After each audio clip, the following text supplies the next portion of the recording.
My name is Nicole. I'm 28, and I just got married to the man I thought was my forever. But 3 nights into our honeymoon, everything I believed about love, trust, and family crumbled. My husband disappeared, leaving me alone in a cheap roadside motel with his disabled sister. I had no idea why he would leave us like this, or if he ever planned to come back. If you're watching this, comment where you're from, and don't forget to subscribe for more real-life stories about betrayal and emotional courage. The first night was supposed to be perfect. Soft music in the background, ocean breeze wafting through the balcony of our tiny beachfront cabin, and the scent of fresh flowers I'd packed to surprise him. I remember holding Jake's hand, feeling the warmth of our shared excitement. I thought everything was magical. I thought he was my safe harbor. Then, around midnight, everything changed. I woke to an empty bed. My body went rigid with panic. At first, I assumed he'd stepped out for a smoke or a walk along the beach. But something in my gut told me otherwise. I reached for my phone, and there it was, a voicemail, time-stamped 20 minutes ago. His voice calm, almost rehearsed. "Nicole, I need you to take care of Lily. I'll be back soon. Don't worry." The sound of those words made the room spin. Take care of Lily? My husband, who had never mentioned having a sister in months of conversations, suddenly referred to someone I'd met briefly in passing at a family gathering months ago. My chest tightened as I re-listened to the message. There was no explanation, no apology, no "I love you." Just instructions, and an undertone I couldn't place. Fear, anger, confusion, all rolled into one sharp spike in my heart. I stumbled out of bed, searching for any clue about where he had gone. The balcony door was locked behind him, and the faint sound of waves offered no comfort, only a mocking reminder of the quiet and isolation. I could hear faint rustling down the hallway, then soft, wheeled movements approaching. That's when I first saw her, Lily. She appeared in the doorway, her wheelchair clicking softly against the floor. She was petite, pale, and frail-looking, with a kind but guarded expression. I had seen her only once before at Jake's family home, years ago when she was just a teenager recovering from a stroke. Time had made her slightly more independent, but it was clear she needed assistance to manage basic routines. Her eyes met mine, and I felt a wave of unease. There was recognition there, but also caution. I swallowed hard. "Hi, Lily. I didn't expect to see you here." My voice sounded small even to me. Her lips formed words, slowly, carefully. "He said you'd help. You help me?" The way she spoke was deliberate, measured. I suddenly realized how little I knew about her. Despite having been with Jake for nearly 3 years, I had never interacted with Lily in depth. She had always seemed like a side note in his life, a burden I hadn't understood. And now, she was my responsibility. I fumbled through my thoughts. This isn't real. He can't just leave us. He's joking, right? There's some misunderstanding. But the voicemail had no cracks, no hesitation. He was gone. And the hotel lobby confirmed it. No one had seen him leave. There were no receipts, no checkouts, nothing. The night stretched on with tension I could almost touch. Lily wheeled herself over to the small kitchenette and examined the tiny fridge with practiced ease. I watched her, feeling a mix of pity and frustration. This was supposed to be my honeymoon, my week of escape, of love, of shared laughter. Instead, I was suddenly a caretaker for a stranger with needs I barely understood. Sleep didn't come. Every creak of the building, every distant honk from the highway outside made my stomach twist. I kept imagining Jake returning, walking into the room, laughing, saying it was all a test. But that didn't happen. Instead, dawn came slowly, washing the room in gray light and emphasizing the stark reality. He was gone. The next morning was worse. I had to wake early, make a coffee, and try to figure out what Lily needed for breakfast. She was quiet, meticulous, and alert. I realized quickly that she observed everything I did, not in a judgmental way, but like someone cataloging the unfamiliar routines of a caregiver. I spilled some milk into her cereal and cursed under my breath when it sloshed onto the counter. She watched. She didn't scold me, but her eyes, sharp, calculating, made me feel exposed. I tried calling Jake. Every call went straight to voicemail. Texts remained unanswered. Panic began to replace the fog of disbelief. I walked out onto the balcony and tried to call the front desk. "Has anyone seen my husband?" I asked, my voice shaking. The clerk shook his head, sympathetically. "Ma'am, he hasn't checked out. Maybe he's still out enjoying the beach." I returned to the room with a knot in my stomach. Lily wheeled herself to a chair near the window and stared out. She didn't speak, but the quiet seemed heavy, almost intentional. I decided to break the silence. "Lily, do you know why he left?" My words felt clumsy. She shook her head slightly, then scribbled something on her notepad. "He never cared for me, like he says." I froze. The words hit harder than I expected. Never cared. Something about the simplicity of her note carried an underlying truth. I looked at her, really looked for the first time. She was fragile in appearance, yes, but her presence had weight. A quiet authority. A warning, almost. The day dragged. I tried to settle into a rhythm, helping her bathe, making simple meals, organizing her limited belongings.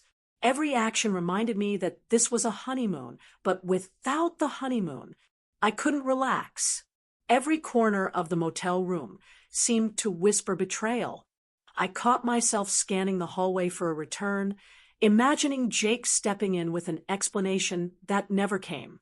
By the second day, I started noticing small oddities. A folded envelope tucked between Lily's blankets, stamped but unopened. A small key on the floor near the nightstand that didn't fit any lock I knew. Receipts crumpled in the trash showing transactions I didn't recognize. Every tiny detail seemed like a breadcrumb leading somewhere I wasn't sure I wanted to go.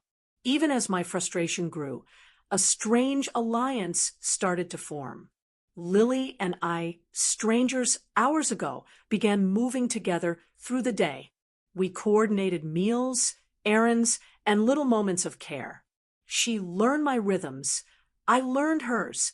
We didn't talk much at first, but shared glances, brief nods, and subtle gestures became our unspoken language. By nightfall, I realized something chilling. Jake's disappearance wasn't random.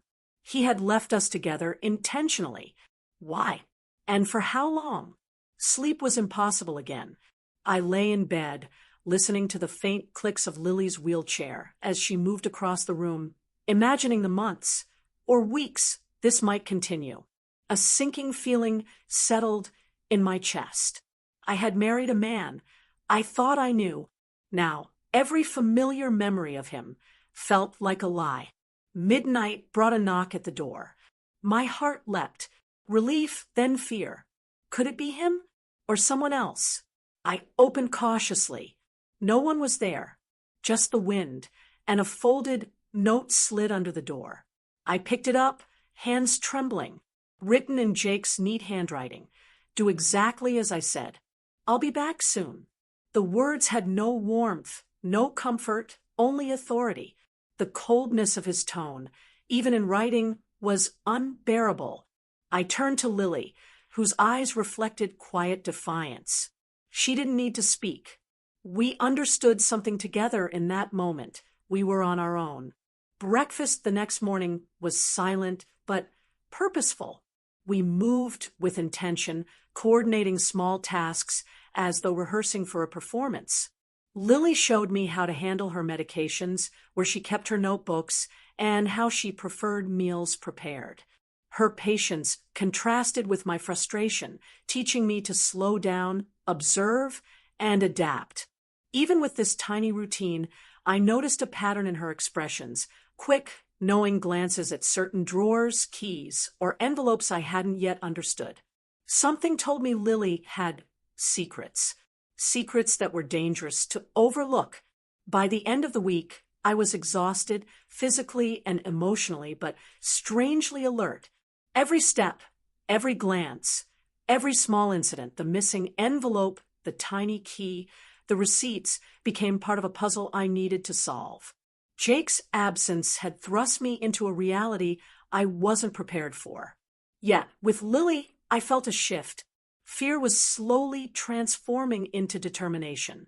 It was clear this honeymoon nightmare wasn't temporary. And neither of us, Lily or me, was going to be passive. The days that followed felt like stepping into a world I hadn't known existed. I awoke each morning to the quiet rhythm of Lily moving through the room, her wheelchair gliding across the floorboards with a practiced precision I couldn't match. She had a small basket with her essentials, medications, notebooks, a few worn pens, and a tiny hand towel, and she navigated her space as if she had lived there all her life. But I could feel the tension beneath every movement, the silent warning in her eyes that nothing about this situation was ordinary. Breakfast became a delicate ritual. I had never considered how meticulous someone like Lily could be about her meals. She insisted on the cereal being precisely measured, the milk poured without spilling. At first, I tried to rush through, feeling frustrated. I had imagined my honeymoon mornings with Jake, lazy, careless, filled with laughter. But now, even the smallest tasks felt heavy, important, and strangely tense. When I spilled a little milk again, Lily didn't scold me, but she scribbled on her notepad. Slow. Careful. Learn. Her gaze was patient but piercing, as if reading not just my actions but my intentions. That note unsettled me more than I expected. The truth was clear. Lily was not helpless. She observed, processed, and controlled her environment far more than I had imagined. For the first time, I realized that my assumptions about her were entirely wrong. I had thought I was rescuing someone vulnerable. In reality, I was stepping into a careful balance of power, one I didn't yet understand. After breakfast, we went for a walk down the quiet street behind the motel. Lily's wheelchair navigated the uneven pavement expertly, her movements deliberate and confident. I followed, carrying a small bag of groceries we had bought the day before. As we moved, I tried to make conversation. So, Lily, what do you usually do during the day? I asked cautiously, aware that every word had to be measured. She tilted her head slightly, her lips forming words slowly. Watch. Learn. Remember. He not trust me. Her statement hit me like a punch. Jake doesn't trust you? I asked, my voice barely above a whisper. She shook her head. Then she added, control, always. Money, things, always him. I froze. That revelation didn't just explain her cautious behavior. It explained everything about the way she moved, the way she reacted, the way she had scribbled that first note in the morning. Jake wasn't just absent physically. His control extended into every corner of her life. And now, because he had disappeared, that control had temporarily loosened, but only just. The street we walked down was quiet, lined with small, modest houses. A few neighbors waved politely, oblivious to the silent tension between us. I could see Lily's eyes flicking to every mailbox, every door, every parked car. She was alert to everything, an instinct sharpened over years of vigilance.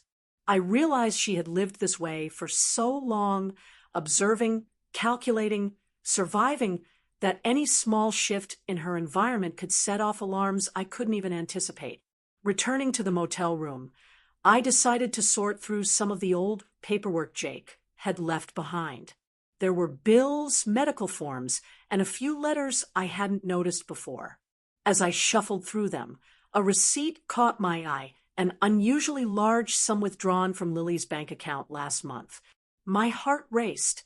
I had a sinking feeling I was about to uncover something far bigger than a husband's absence. Lily, did you know about this? I asked, holding up the paper. Her eyes widened slightly. She scribbled quickly on her pad. Not mine. Always him. Always. The implication was clear.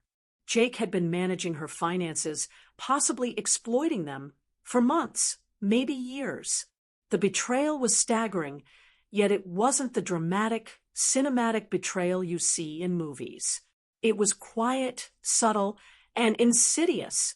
A life slowly manipulated, choices limited, independence stripped away without a single dramatic confrontation.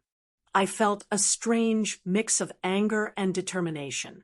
Here we were, two women abandoned, thrown together, and yet now I realized not entirely powerless. Lily's vigilance and intelligence, combined with my energy and desire for answers, could form an unlikely but strong partnership. Over the next few days, we settled into a rhythm that was both exhausting and oddly comforting. Mornings were for routines, meals, medications, small chores. Afternoons became investigative sessions. I began cataloging receipts, letters, and small notes Lily had kept in her notebooks. She would point out discrepancies in her own handwriting, noting dates, amounts, and unexplained withdrawals. Every small discovery added another piece to the puzzle of Jake's manipulation. One afternoon, as the sun streamed through the thin curtains, Lily wheeled herself to a low drawer and pulled out a small, worn envelope. She handed it to me without a word.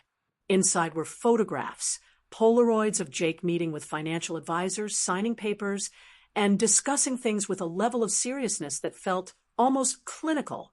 I realized that Lily had been quietly collecting evidence for some time, perhaps anticipating that one day she would need it.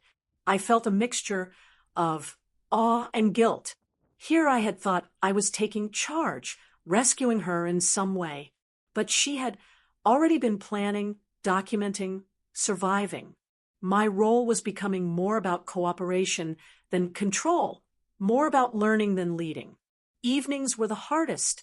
The quiet motel room, once comforting in its isolation, now felt like a pressure cooker. Each sound, the creak of a floorboard, the hum of the air conditioner, the distant wail of a car horn heightened the tension. We rarely spoke in depth about Jake, yet every glance carried a shared understanding.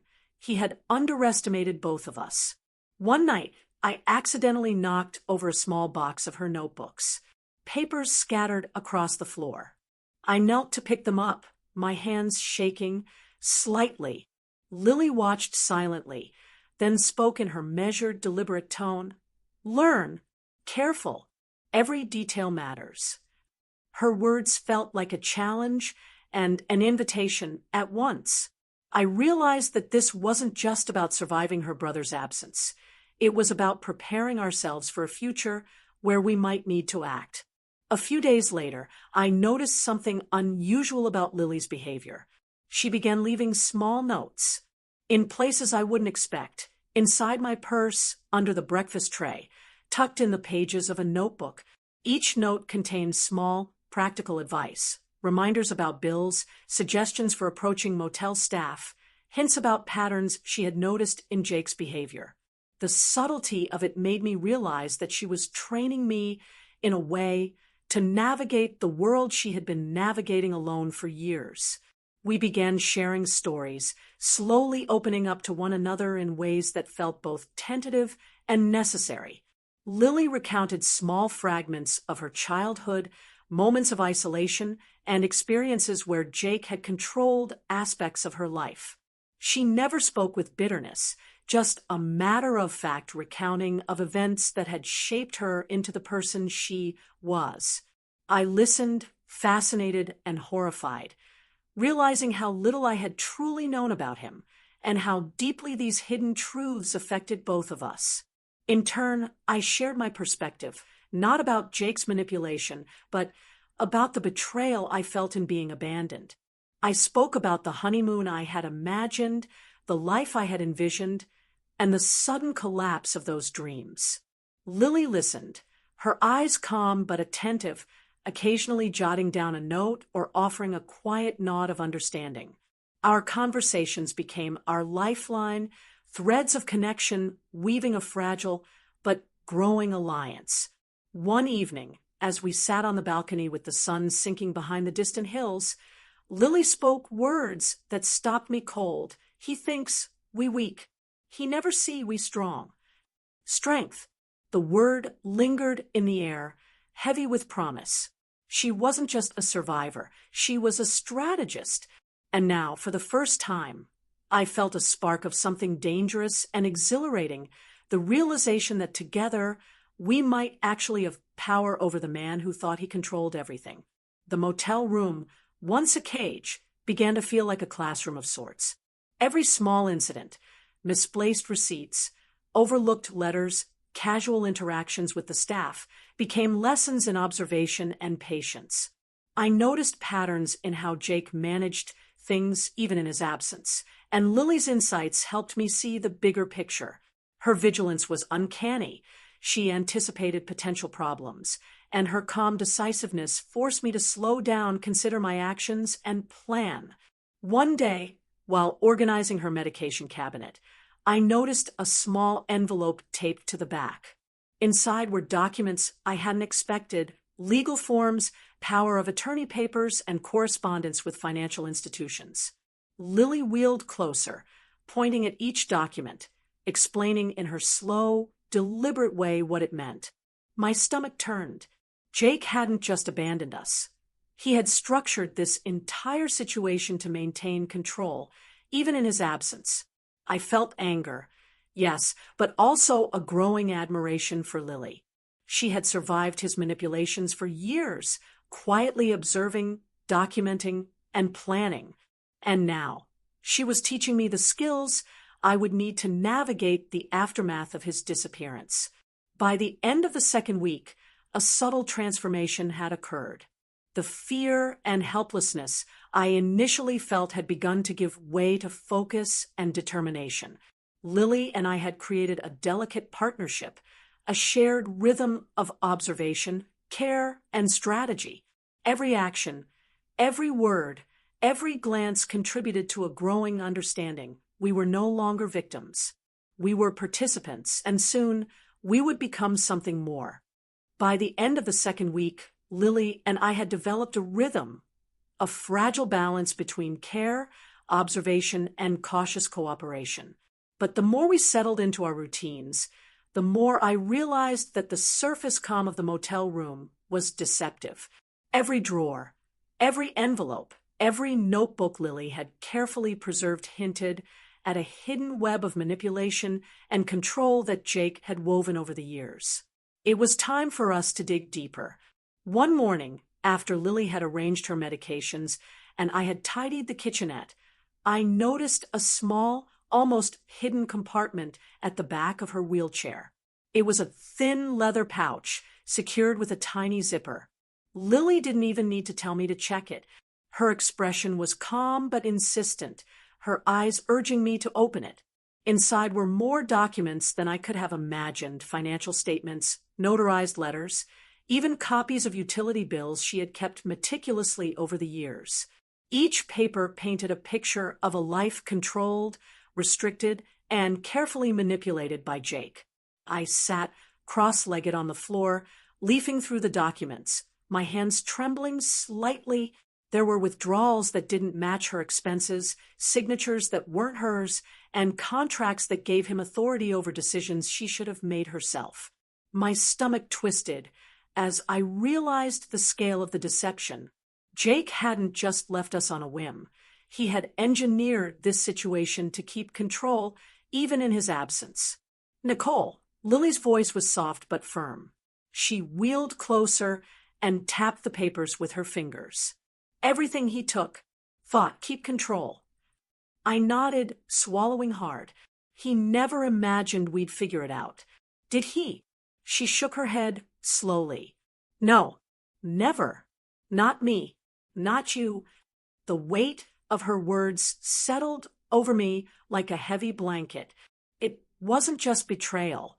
It was intentional, calculated, and entirely self-serving. And yet, there was an odd thrill in discovering it. This wasn't just a moment of helplessness. It was the first time I truly felt that we had a chance to reclaim something from him. The first step I realized was organization. We spread the papers across the small bed, separating bank statements, legal documents, receipts, and personal letters into neat piles. Every paper told a story of deception, control, or oversight.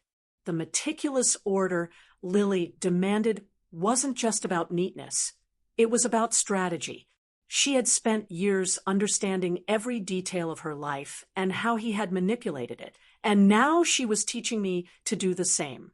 As we worked, I began noticing patterns. Certain bills were consistently paid late, presumably to trigger fees or penalties. Correspondence from financial institutions had been intercepted, redirected, or ignored. Contracts had clauses that gave him unilateral authority, including decisions about property and medical care. Each discovery added fuel to a growing sense of purpose. Anger was slowly transforming into calculated resolve. In the quiet moments, Lily and I started to communicate differently. Instead of relying solely on her notepad, we began using a series of subtle gestures. A tap on the table, a tilt of her head, a glance toward a specific document to indicate priorities, dangers, or observations. It was an unspoken language, one that strengthened our bond and sharpened our focus. One afternoon, as the sun poured through the half-open curtains, I found an envelope tucked inside a stack of old letters. It was labeled with Jake's handwriting, for Nicole, in case. My heart pounded as I carefully opened it. Inside was a single sheet of paper with a list of accounts, passwords, and instructions for accessing them. The handwriting was precise, almost clinical. I couldn't believe it. Why would he leave this behind? And why address it to me directly? "Lily, look at this," I whispered, my voice trembling. Her eyes scanned the document, then narrowed in concentration. She scribbled quickly on her notepad. "Trap. He thinks control. But weakness." I understood immediately. This wasn't an accidental oversight. Jake had left these details as a test, or perhaps as a way to manipulate me further. But instead of fear, I felt determination. The trap was clear, but it was one we could navigate carefully. We spent the next few days testing the information. Carefully, I accessed one account after another, cross-referencing balances and statements with the documents Lily had preserved. The discrepancies were shocking. Transfers I hadn't expected, withdrawals in odd amounts, and subtle shifts in ownership that suggested he had been siphoning resources for his benefit. Every revelation made my blood boil, but also strengthened my resolve. Late one evening, Lily wheeled herself to the corner of the room where a small safe was tucked behind a chair. "Hide important," she said simply, her eyes glinting with determination. Together, we examined it. The combination wasn't written down, but there were subtle hints in the notes she had meticulously cataloged. I held my breath as I tried one sequence after another. The lock clicked open on the third attempt, revealing stacks of bank statements, a few rare personal items, and a small envelope addressed to Lily herself. She took it with a sense of reverence, opening it carefully. Inside were legal documents confirming her ownership of certain accounts and assets, everything Jake had claimed as his control over her.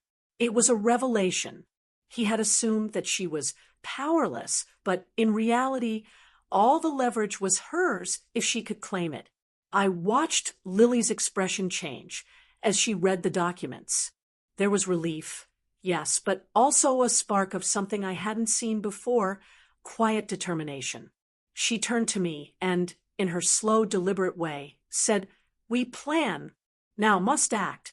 It hit me then. This wasn't just about uncovering secrets. This was about strategy. Every small detail we had uncovered, Receipts, statements, hidden accounts, and even the smallest notes could be used to shift power in our favor. Jake had underestimated both of us, and now we had the upper hand. Over the next several days, we began crafting a plan. Not an impulsive, chaotic act of revenge, but a measured, precise strategy. Each morning, we reviewed documents, confirmed balances, and noted potential risks. Each evening, we practiced communication and coordination, ensuring that our unspoken language was flawless. The process was exhausting, yet exhilarating. We were no longer passive participants. We were plotting a course that could reclaim control over our lives. We also began testing the boundaries of Jake's influence. I made discreet calls to banks and institutions, posing as Lily in some cases, confirming accounts and access rights. She guided me carefully, noting responses, reactions, and any hints of resistance. Every call, every interaction was a small step toward empowerment. Lily's knowledge of her own life was astonishing. She anticipated obstacles I hadn't even considered. Missed deadlines, potential verification questions, and even Jake's possible return. She reminded me constantly, through notes and gestures, to remain patient, to avoid rash actions, and to think several steps ahead. I began to understand that strategy wasn't just about information. It was about timing, psychology, and subtle manipulation of circumstances. One afternoon, as we sat sorting through a stack of statements, Lily suddenly stopped and scribbled. "He underestimates. Weakness, arrogance." I leaned over. "You mean he thinks he's untouchable?" She nodded, tapping her notepad. "Yes, thinks clever, but blind." Her insight was a turning point. Jake's arrogance was our advantage. Every oversight, every assumption he had made about our helplessness could now be exploited. The realization made my pulse quicken. We weren't just discovering the truth, we were learning how to wield it. Small incidents continued to reinforce our strategy. I noticed how the motel staff interacted with us, the timing of deliveries, even the subtle reactions of neighbors when Lily wheeled herself outside. Each observation added to our understanding of the environment and potential leverage points. Nothing was wasted. Every detail became a tool. One evening, Lily pointed to a receipt I had overlooked, her expression sharp. "See pattern." "Look." I examined it and realized she was right. There was a sequence in the transactions, an order that indicated Jake had been diverting funds regularly. The realization was chilling, but it also confirmed that our plan could work.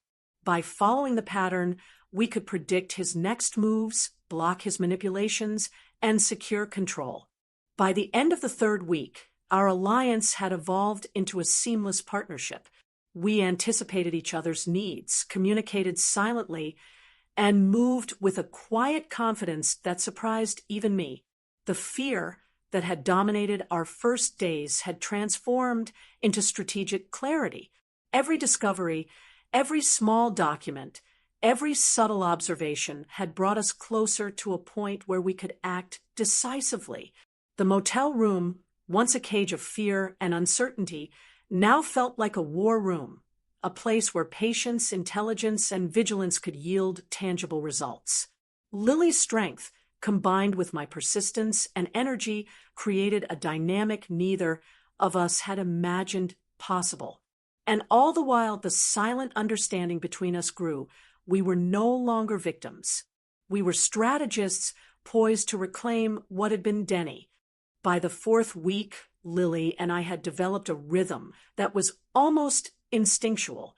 Each glance, each subtle gesture carried meaning. Every action we took was precise, measured, and intentional. And yet, nothing could have prepared me for the moment Jake finally returned. It was late afternoon when the knock came at the motel door. The sound startled me, but it didn't make my heart leap with hope as it might have before. Instead, it set my pulse racing with cautious anticipation. Lily and I exchanged a brief glance, her eyes narrowing with the calm intensity one had come to recognize. She wheeled herself a little closer, almost shielding me, as I took a hesitant step toward the door. I opened it slowly. There he stood, Jake, slightly sunburned from a week of travel, carrying a small suitcase. His expression was casual, almost nonchalant, as if nothing had changed. But the subtle shift in his stance, the slight tightening of his jaw, told a different story. He hadn't expected what awaited him inside this quiet motel room. Nicole. His voice carried that same casual tone he always used, but there was a flicker of uncertainty beneath it. I'm back. Everything okay? I kept my expression neutral, masking the storm brewing inside me. Everything's fine, I replied, my voice steady, but the papers scattered across the bed, the notebooks organized with military precision, and Lily's silent presence in the corner were enough to communicate that nothing was fine and that he was walking into something far more dangerous than he realized. Jake glanced around, his eyes settling on the documents. A flicker of surprise crossed his face, quickly replaced by a forced smirk. So, what's all this? He asked, gesturing vaguely to the papers. I felt a surge of control I hadn't experienced before. You left us with a lot to figure out. I said evenly, but we did, and we understand more than you think. For the first time, I saw hesitation in his movements. He shifted his weight, unconsciously assessing both of us, trying to gauge the dynamic he had left behind. But what he didn't account for was the depth of Lily's preparation. She wheeled forward slightly, her notebook in hand, and fixed him with a steady, unflinching gaze. You left me nothing, she said slowly, deliberately. But I found. I see. I know. Jake's smirk faltered. There was a subtle tightening around his eyes, a flicker of fear he tried, and failed to hide. What do you mean? His voice was lower now, controlled, but the confidence he always projected was cracking. I stepped closer, holding up the envelope he had addressed to me weeks ago. We've gone through everything you left behind, I said. Every account, every note, every document. We know how you tried to control her and us, and we've planned our next steps carefully. He opened his mouth, probably to argue, to threaten, to reclaim some imagined authority, but Lily raised a hand, her expression calm and commanding. Quiet. Listen. Learn. I couldn't help but feel a rush of admiration.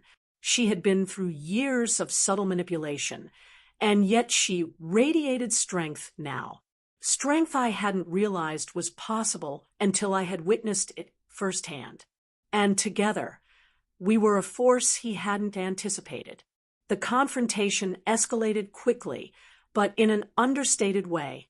Jake tried to regain control verbally, questioning our actions, claiming misunderstandings, and attempting to reassert his authority.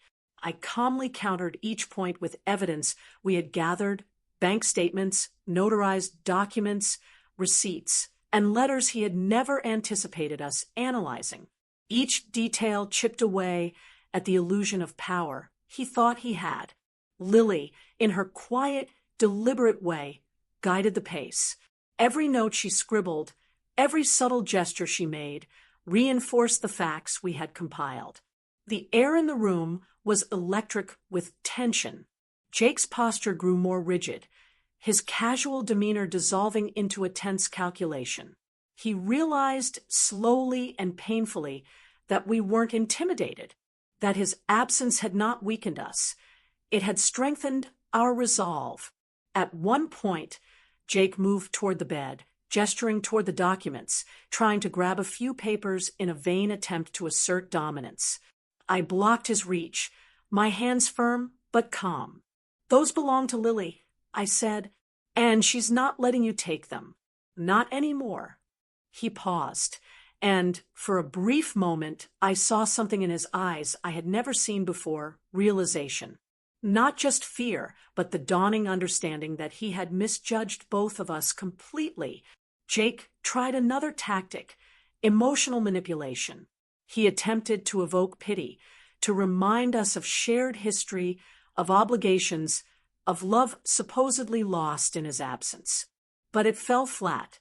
We had seen through his manipulation, understood it, and were no longer vulnerable to it. I watched his attempts crumble, each word bouncing off the careful armor we had built over weeks of strategy and observation. Then came a moment of vulnerability, unspoken but palpable. Jake glanced at Lily, and for the first time, his tone carried something unguarded. "Lily, I didn't mean for—" She didn't respond immediately. She simply wheeled forward, closer than before, her gaze unwavering. "You mean control, take, always, never care. Now, I see. Now, I act." The gravity of her words settled over the room. The air seemed to thrum with tension, anticipation, and the quiet power of two women who had been underestimated. I realized in that moment that we were no longer in the same dynamic. The balance had shifted, and Jake was scrambling to understand it. Small incidents throughout the confrontation only reinforced our upper hand. A call from a bank confirming Lily's ownership of accounts, a text notification I had scheduled to arrive during our discussion, and subtle shifts in the motel environment. All these details worked in tandem with our presence to cement the power dynamic. Each move was calculated, each response measured. Jake's voice grew strained as he tried to regain composure. You can't just—" "Yes, we can," I interrupted gently but firmly. "Because we know.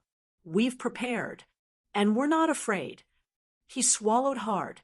The smirk he had worn as a mask fell entirely, replaced by a tense grimace.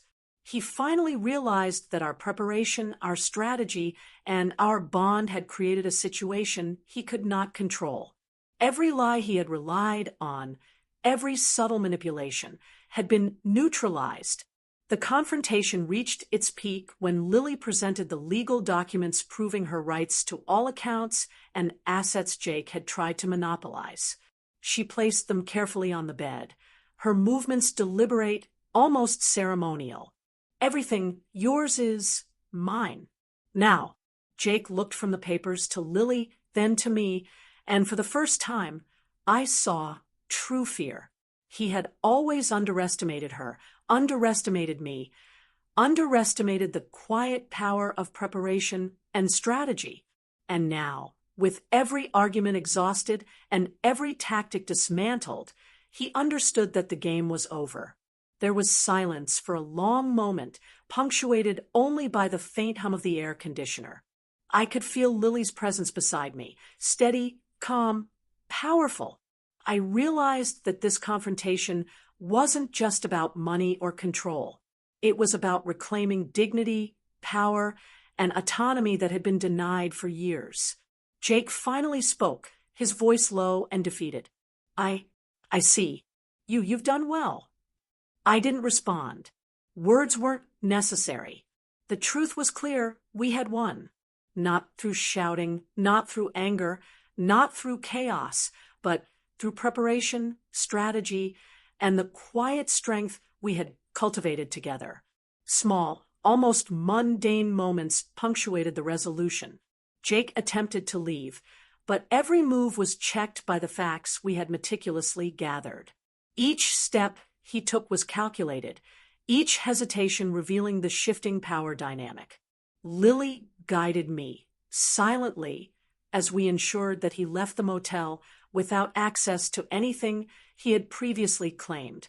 Every action, no matter how small, reinforced our victory. By the end of the confrontation, Jake stood in the doorway, suitcase in hand, finally understanding the reality he had created. His absence had empowered us, his manipulations had equipped us, and his underestimation had sealed his defeat. The room, once a space of fear and uncertainty, now felt like a fortress of quiet triumph. I looked at Lily, and in her eyes, I saw the same mixture of relief, pride, and quiet satisfaction that I felt. We had faced betrayal, manipulation, and abandonment, and we had emerged stronger, smarter, and united. The climactic confrontation wasn't dramatic or explosive in the way movies portray it. It was quiet, calculated, and emotionally charged, a real-life triumph of strategy and resilience. We didn't yell, we didn't fight physically, and we didn't destroy. We simply exercised the power we had earned, step by step, using intelligence, patience, and the strength of our alliance. And in that quiet, controlled victory, I realized that this confrontation marked not just the end of Jake's manipulation, but the beginning of our reclamation of autonomy and control over our lives. The sun was setting when he finally left, his figure disappearing down the motel corridor. The tension that had dominated the past weeks slowly released, leaving a profound sense of calm. Lily and I sat together, surrounded by the documents, the papers, and the quiet testimony of our efforts. We had faced him, challenged him, and won not through brute force, but through patience, intelligence, and unwavering resolve. The motel room felt different that morning. Gone was the tension, the electric charge of confrontation, the unspoken fear of what Jake might do next. Instead, there was a calm awareness, a steady rhythm of life returning to our own hands. Lily wheeled herself to the small kitchenette, arranging her breakfast with deliberate care. I sat across from her, observing, thinking about how far we had come in just a few short weeks. I realized the weight I had carried, not just from Jake leaving us, but from the assumption that I was powerless. That weight lifted gradually as I sorted through the remaining documents, ensuring everything was organized, secure, and accounted for. Every small envelope, every legal form, every carefully preserved receipt became a symbol of reclaimed control. It wasn't just about money or power. It was about dignity, autonomy, and proving to ourselves that we could face challenges head-on. Lily glanced up at me, her expression softening slightly, a rare smile tugging at the corner of her lips. "We strong," she said quietly, but the statement carried the weight of triumph. I nodded, feeling the truth of it in my bones. We really are. For the first time in weeks, we allowed ourselves to breathe. We began taking small walks outside the motel, enjoying the simple freedom of fresh air without the constant tension of surveillance or manipulation. Neighbors waved, birds chirped, and the sunlight felt warmer somehow, as if the world itself recognized that we were no longer living in someone else's shadow. Rebuilding life wasn't instantaneous. There were small tasks that demanded attention, bank accounts to secure, personal items to reclaim, and the logistical work of disentangling ourselves from Jake's manipulations. I spent hours making phone calls, updating passwords, confirming ownership, and documenting everything meticulously. Lily guided me in her quiet, deliberate way, pointing out details I might have missed and reminding me that patience was as important as precision. One afternoon, as I reviewed account statements at the tiny motel desk, Lily wheeled herself closer. She handed me a small envelope, her handwriting neat and deliberate. "Remember, learn, move forward." I opened it to find a note she had prepared for herself, reminding her of all the lessons she had internalized over years of navigating Jake's control. Each line resonated deeply. It wasn't just a reminder for her, it was guidance for me too. We had learned that vigilance, patience, and observation weren't merely survival skills, they were tools for creating our own power. Life slowly began to take on a new rhythm. We cooked meals together, arranged our modest belongings with care, and even began planning small outings beyond the motel. Each small act of normalcy was a statement of reclamation, a reminder that we were no longer confined by fear or manipulation. During these routines, I reflected on the emotional journey I had undergone. I had felt abandonment, betrayal, and helplessness, yet I had also discovered resilience I hadn't known existed. Lily, for her part, had transformed from someone I initially assumed needed protection into a guide, strategist, and partner in reclaiming control. The reversal of roles was empowering, humbling, and enlightening all at once. One afternoon, we visited a local cafe, a small, cozy place with sunlight streaming through large windows.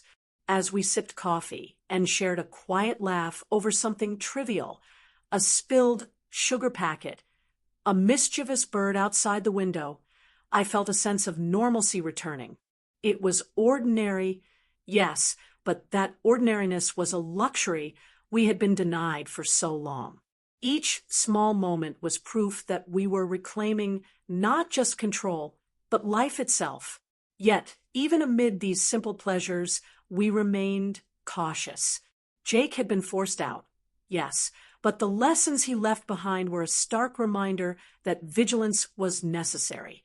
We practiced scenarios, tested responses, and continued documenting every detail of our interactions with banks, legal institutions, and even neighbors who might be witnesses to potential disputes. The careful, deliberate strategy that had carried us through confrontation was now being applied to everyday life, ensuring stability and security. During one evening in the motel room, Lily handed me a small notebook she had been keeping. Inside were reflections, observations, and insights from our time together. She had titled it, Lessons Learned. I read through the pages slowly, feeling a deep respect for the life she had carved out despite challenges. She had cataloged not just practical knowledge, but emotional wisdom, patience, observation, the importance of subtlety, and the strength in quiet determination. I added my own notes alongside hers, creating a collaborative record of growth and strategy. It became a tangible representation of how far we had come, from fear to empowerment, from helplessness to agency. Each entry reinforced the truth that life, even after betrayal, could be reclaimed through focus, intelligence, and trust in one another. As the days passed, we began discussing long-term plans. No longer constrained by Jake's manipulations, we considered moving to a new apartment, securing our finances independently, and creating routines that reinforced autonomy and security.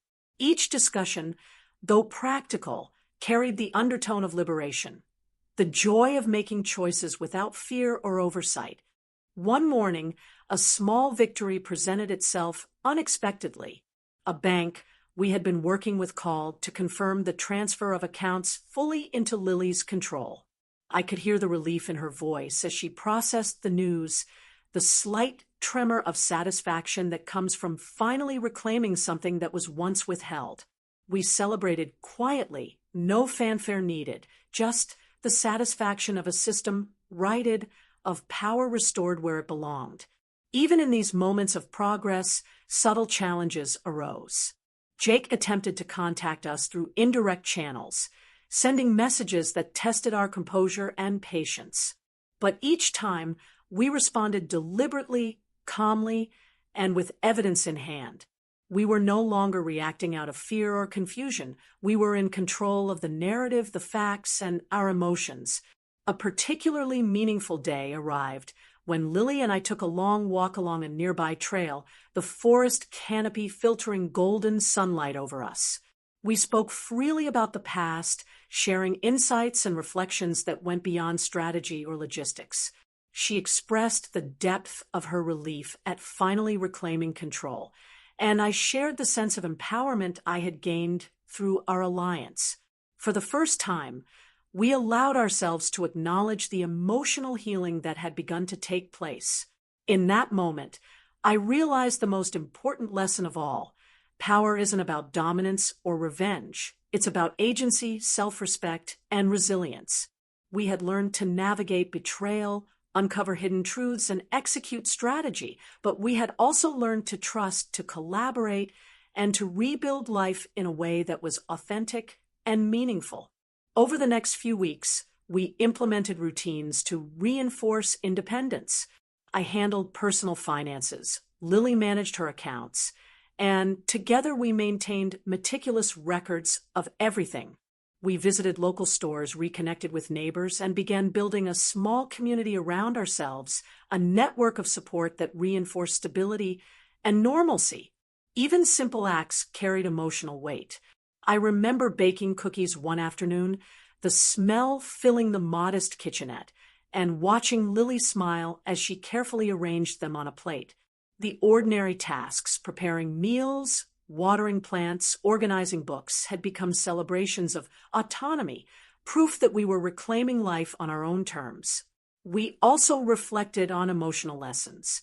I realized how crucial patience had been, how essential observation and subtle communication could be, and how transformative it was to form alliances built on trust rather than obligation. Lily, once perceived as dependent, had taught me the power of quiet intelligence and resilience, and I had contributed my energy, curiosity, and persistence. Together, we had created a partnership that transformed fear into empowerment. Our final symbolic act came when we returned all of Jake's letters and documents to a secure location, marked clearly with evidence of their rightful ownership. It was a quiet ceremony, simple yet profoundly satisfying. We had faced the source of manipulation, documented everything meticulously, and ensured that control had shifted decisively. It was a victory grounded not in spectacle, but in careful preparation, collaboration, and unyielding focus. By the end of our journey, the motel room, once a place of fear, abandonment, and manipulation, had been transformed into a space of reflection, strategy, and reclamation.